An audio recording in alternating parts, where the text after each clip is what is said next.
সাবরুম মহকুমার হাসপাতালে চিকিৎসাধীন রোগীদের মধ্যে শনিবার ফল মিষ্টি বিতরণ করল নিখিল ত্রিপুরা হরিভক্তি প্রচারণী সভার সাবরুম শাখা।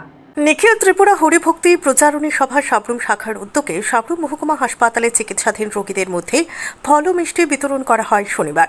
নদিয়ার নবদ্বীপ আশ্রমের কর্মকর্তা রামগোপাল গোস্বামী তাদের এই কর্মসূচির বিষয়ে তুলে ধরে জানিয়েছেন। ব্যুরো রিপোর্ট, নবীন ত্রিপুরা।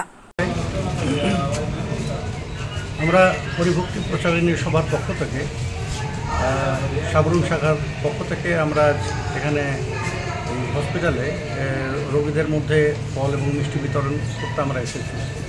আমাদের যে সংগঠন হচ্ছে হরিভক্তি প্রচারণী সভা, এটা ধর্মীয় সংগঠন হলেও মহাপ্রভুর ভাবাদর্শে আমরা চলি, অনুসরণ করি। সেই ভাবাদর্শকে যে শুধু ওই ধর্মকর্মের বিগ্রহ সেবাদি নিয়েই নয়, জীব সেবা এবং মানব সেবার মধ্যেও আমরা নিজেদের যুক্ত করি। মহাপ্রভু আমাদের যে শিক্ষা দিয়েছেন, তা আজকে যেমন ফল বিতরণ আছে, আবার আগামী পরশুদিন এখানে এই কমিউনিটি হলে এখানে রোজ সন্ধ্যা শ্রীপাঠ হচ্ছে, পরশুদিন সেখানেই বস্ত্র বিতরণের অনুষ্ঠানও আছে।